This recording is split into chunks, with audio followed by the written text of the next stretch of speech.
اللہ علیہ وسلم کے وصال ظاہری کے ایام قریب آئے تو حضور نے سرخ پٹی باندھی، تیز بخار ہے نبی کریم کو، 2 صحابہ سہارا دے کے مسجد میں لائے، نبی پاک علیہ السلام کو بظاہر سہارا دے کے لایا گیا۔ کریم رسول نے لوگوں کو جمع کیا، حضور آج کیا ہونے والا ہے، آج کیا کہا جائے گا، آج کس لیے میٹنگ بلائی ہے؟ نبی کریم کے کل صحابہ جب مسجد میں جمع ہوئے تو کھچا کھچ مسجد بھری ہے۔ وصال ظاہری سے چند یوم پہلے کی بات، نبی پاک نے فرمایا آج تمہیں کوئی جہاد کی ترغیب نہیں دینی، آج کوئی نیا پیغام نہیں دینا، آج تمہیں بتانا ہے کہ رب نے اپنے بندے کو اختیار دیا ہے، چاہے تو دنیا میں رہے، چاہے تو اس کی بارگاہ میں حاضر ہو جائے۔ اس عبد نے بارگاہ ربوبیت کی طرف لوٹنے کا ارادہ کر لیا ہے۔ حضرت صدیق اکبر رونے لگے تو صحابہ نے کہا تمہیں کیا ہوا؟ کہنے لگے سمجھ نہیں رہے، کسی کی بات نہیں کر رہے، نبی پاک تو اپنی بات فرما رہے ہیں، اس نے جانے کا ارادہ کر لیا۔ سنیے میرے بھائی، محبوب پاک نے فرمایا بھائی کسی شخص کو میری طرف سے کوئی تکلیف پہنچی ہو تو بدلہ لے سکتا ہے، بدلہ لے سکتا ہے، کسی کو تکلیف پہنچی ہو۔ صحابہ پھوٹ کے رونے لگے، محبوبہ کرم ہی کرم ہوا ہے، رحمت ہی رحمت آئی، آپ کے بارے میں گمان کرنے والا بھی دائرہ ایمان سے نکل جائے۔ حضور آپ کیا فرما رہے ہیں؟ فرمایا نہیں بھائی اٹھو۔ پیچھے سے جناب عکاشہ بن محصن اٹھے، ہاتھ کانپتے ہیں، آگے بڑھے، کہنے لگے یا رسول اللہ، ایک جنگ کے موقع پر آپ نے درہ مارا تھا، ننگی پیٹھ پر صفیں سیدھی کراتے، بات دل میں رہ گئی ہے، میں نے بدلہ لینا ہے۔ نبی کریم نے فرمایا بلال دوڑ کے جاؤ، فاطمہ کے گھر درہ پڑا ہے، درہ لاؤ۔ سیدنا بلال حبشی کہتے میں گیا، دستک دی، سیدہ طیبہ طاہرہ حضرت فاطمہ فرمانے لگی بلال کیسے آئے ہو؟ اماں جی وہ درہ چاہیے تھا۔ سیدہ کو تشویش ہوئی، کہنے لگے بلال نہ تو جنگ پہ جانا ہے، نہ جہاد ہے، نہ کوئی ایسا موقع ہے، حضور کی تو طبیعت مبارک بظاہر بڑی علیل ہے، درہ کیا کریں گے؟ حضرت بلال عرض کرنے لگے اماں جی ایک صحابی بدلہ لینے لگے ہیں، صاحب طبقات نے جملے لکھے ہیں، کہتے ہیں بی بی صاحبہ نے درہ بھی دیا اور امام حسن حسین کو بھی باہر نکالا۔ فرمانے لگی عکاشہ سے کہنا 100 درے مارے، ان 2 شہزادوں کے جسم پر نبی پاک کے قریب نہ جائے، میں نے 2 بچے پیدا ہی اپنے محبوب پر قربان کرنے کے لیے کیے، ان کو لے جائے۔ حضرت بلال کہتے ہیں میں 2 شہزادے لے کے آیا، اور جب دروازے میں میں لے کے پہنچا تو نبی پاک نے دیکھا تو آنکھوں میں آنسو آ گئے۔ فرمایا ان کو بٹھا دو، مجھے پتا ہے فاطمہ نے کیا کہہ کے بھیجا ہے۔ حضرت سیدنا بلال فرماتے ہیں درہ میں نے جناب عکاشہ کو دیا، حضرت عکاشہ درہ لے کے آگے جو بڑھے تو حضرت ابو بکر صدیق نے ان کے پیروں پہ ہاتھ رکھا، فرمایا عکاشہ میری طرف آ یار، مجھے مار درے، نبی پاک کے قریب نہ جا۔ مصطفیٰ کریم نے فرمایا ابو بکر تو ہٹ جا، اسے آنے دے۔ فرماتے ہیں میں چند قدم آگے گیا تو مولا علی شیر خدا نے میرے پیر پہ ہاتھ رکھا، کہنے لگے عکاشہ سوچ تو صحیح تو کیا کر رہا ہے؟ حضور نے فرمایا علی ہٹ جاؤ، میرا اور ان کا معاملہ ہے۔ جناب عکاشہ آگے بڑھ رہے، نبی کریم نے فرمایا میں اپنی امت کو درس دینا چاہتا ہوں، خبردار خبردار زندگی میں تمہارے ہاتھ سے زبان سے کسی کو تکلیف نہ پہنچنے پائے، خبردار یاد رکھنا وہ معاشرے بگڑ جاتے ہیں، وہ معاشرے تباہ کر دیے جاتے ہیں جہاں ظلم ہوتا ہے، جہاں زیادتی ہوتی ہے، جہاں لوگوں کو ستایا جاتا ہے۔ محبوب کریم کے قریب آئے حضرت عکاشہ، کہا حضور میری پیٹھ ننگی تھی، آپ بھی ذرا کپڑا ہٹائیے۔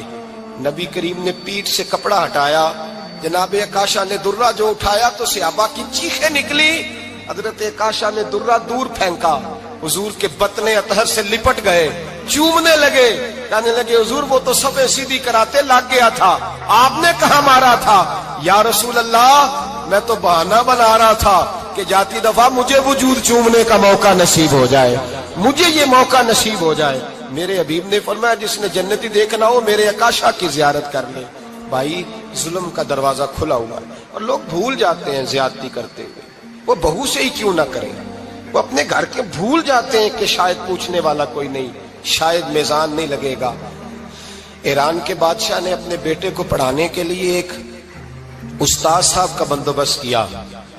استاد صاحب کو کہا کہ میرے بچے کو دین پڑھائیے، میں چاہتا ہوں کل اس نے عنان حکومت کو سنبھالنا ہے تو یہ دین سے آگاہ ہو جائے، اس کو کچھ سکھائیے، پڑھائیے۔ بہت نیک بزرگ بڑے درویش عالم پڑھانے لگے، اسباق مکمل ہو گئے، دین کے اسباق قرآن مجید پڑھایا، احادیث طیبہ کا درس دیا، اصول فقہ سے روشناس کرایا۔ جب بچے نے مکمل تعلیم حاصل کر لی اور آمین ہو گئی، دستار ہو گئی، فارغ ہو گئے، تو پھر ایک دن استاد صاحب نے کہا بیٹے کل تم نے ضرور آنا ہے، کچھ بات کرنی ہے۔ شہزادہ گیا ملنے استاد صاحب سے، استاد صاحب نے کنڈی لگا لی، ہاتھ میں درہ پکڑ لیا، مار مار کے پورے وجود کو زخمی کر دیا، کوئی غلطی نہیں، کوئی بات نہیں، مارا۔ اب بچہ آیا آ کے بادشاہ سلامت سے کہا کہ ابا جی سمجھ نہیں آئی، بڑا مارا ہے استاد۔ تو سیانے تھے نا بادشاہ، یہاں تو قاری صاحب روز کٹہرے میں کھڑے ہوتے ہیں، مولوی صاحب آپ نے میرے بچے کو کیوں مارا ہے؟ آپ 8,000 کے مولوی ہیں، میرا کئی کروڑ کا بچہ ہے، سویرے بدل لیں گے، خبردار آپ نے بچے کو ہاتھ لگایا، اپنی حیثیت میں رہے معاذ اللہ۔ جو قومیں استادوں کو کٹہروں میں کھڑا کرتی ہیں وہ ترقی نہیں کر پاتی، جو استادوں کو کٹہروں میں روز کھڑا کرتے ہیں۔ کہا ابا جی بڑا مارا ہے، تو والد بڑے سمجھدار تھے، کہنے لگے بیٹا استاد باپ ہوتا ہے، وہ زیادتی نہیں کرتا، کوئی بات ہوگی، میں تیرے استاد کو کٹہرے میں نہیں بلاؤں گا۔ اماں سے بات کی، اماں کہنے لگی بیٹا میں تیرے باپ سے کیسے بات کروں، ڈر آتا۔ وقت گزر گیا، 22 سال بیت گئے، 22 سال گزر گئے، بادشاہ کا انتقال ہوا، شہزادہ تخت پہ بیٹھا، پہلا حکم یہ دیا کہ میرے استاد کو بلاؤ، پہلا حکم۔ استاد جی بوڑھے ہو گئے تھے، چھڑی کے اوپر ٹیک لگا کے آئے اور بھویں سفید ہو کے جھک گئی تھیں، یوں آنکھ کھول کے بڑی مشکل سے دیکھا، کہنے لگے شہزادے حکم ہو۔ کب میں شہزادہ نہیں، اب میں بادشاہ بن گیا ہوں۔ استاد جی 22 سال بیت گئے، آپ نے مارا تھا، پر وہ درد چونکہ زیادتی کی تھی، میرا قصور کوئی نہیں تھا، تو نہ میری روح سے درد گیا ہے نہ میرے جسم سے گیا ہے، میں بے اختیار تھا، پوچھ نہیں سکتا تھا، آج با اختیار ہوا ہوں۔ سب سے پہلے پہلا حکم آپ کو دیا، بلایا ہے، بتائے کیوں مارا تھا، کیوں مجھے مارا تھا، میری زیادتی بتائے۔ تو استاد، بوڑھے استاد کی آنکھیں آنسوؤں سے بھر گئی، کہنے لگے بیٹے بس آج کے دن کے لیے مارا تھا، یہ جو دن آ گیا نا میری زندگی میں، اس لیے مارا تھا، یہ میں چاہتا تھا میری زندگی میں وقت آئے، آج کے بس میری مراد پوری ہو گئی۔ کہا صاحب کس لیے، مجھے بھی سمجھائے۔ آپ فرمانے لگے کتنی دیر ہو گئی تجھے مار کھائے ہوئے، کتنا زمانہ بیت گیا؟ کہنے لگا 22 سال۔ فرمایا زخم بھولے تو نہیں، درد ختم تو نہیں ہوئی، تمہیں بات 1 منٹ کے لیے بھی تمہارے حافظے سے محو تو نہیں ہوئی؟ کہا استاد جی روز رات کو یاد آتی، روز خیال آتا تھا۔ استاد کہنے لگے بھائی تو بے اختیار تھا، پوچھ نہیں سکا، 22 سال تجھے یاد رہا، مجھے پتا تھا تو ایک دن حکمران بنے گا، میں نے تجھے اس لیے مارا تھا کہ بیٹے یاد رکھنا، کسی پہ ظلم نہ کرنا، اگر تجھے 22 سال تک یاد رہا ہے تو جس پر تو ظلم کرے گا اسے بھی قیامت تک یاد رہے گا، اور یہ یاد رکھنا تو آج با اختیار ہوا تو تو نے مجھے بلا لیا ہے، قیامت کے دن غریب با اختیار ہو جائیں گے، مظلوم با اختیار ہو جائیں گے، وہ با اختیار ہوں گے، للہ الواحد القہار، رب کریم کی بارگاہ کے اندر ان کا اختیار ہوگا، اکیلے اللہ کی حکمرانی ہوگی، پھر وہ بلائیں گے، بڑے بڑے کج کلاہ دنیا میں جن کی پگڑیاں اونچی تھیں وہ سر جھکائے کھڑے ہوں گے، دنیا میں جو ڈکٹیٹر بنتے تھے ان کی پشتیں لال ہوں گی، ان کو غدار لکھا جائے گا، قیامت تک نہیں بھولے گا۔ ظلم کرنا تو سوچ سمجھ کے کرنا، اتنا کرنا جتنا تم سہ سکتے ہو، اتنی زیادتی کرنا جتنی قیامت میں تم برداشت کر سکتے ہو۔ میرے نبی کریم صلی اللہ علیہ وسلم نے فرمایا ظلم سے بچو، یہ قیامت کے اندھیروں میں سے ایک اندھیرا ہوگا، زندگی میں زیادتی نہ کریں، اگر تھوڑی دیر کے لیے کوئی چیز برداشت کر جائیں گے تو وہ فائدہ دے جائے گی، کچھ دیر کے لیے اگر سہ جائیں گے تو نفع مل جائے گا، سہنے کی کوشش کریں لیکن زیادتی نہ کریں، نظر کو، سوچ کو، ذہن کو پاک رکھیں، اور میرے بھائی زندگی پوری ظلم سے بچیں، زیادتی سے بچیں۔ امیر المومنین حضرت جناب سیدنا عمر فاروق رضی اللہ تعالیٰ عنہ رات گھر میں تھے تو رونے لگے، بڑی دیر تک روتے رہے، والدہ اٹھی تو صاحبزادے سے کہنے لگی پتہ کرو تمہارے باپ کو کیا مسئلہ ہے۔ شہزادے آئے، کہنے لگے امیر المومنین والد گرامی کیا ہوا؟ تو حضرت عمر فاروق کہنے لگے بیٹا اپنی اماں کو بلاؤ۔ والدہ آ گئی، کیا بات ہے، کچھ طبیعت خراب ہے تو حکیم کا بندوبست کیا جائے۔ تو حضرت عمر کہنے لگے کچھ بھی نہیں، آج مسجد سے نکلا ہوں تو نبی پاک کے صحابہ میری تعریفیں کر رہے تھے۔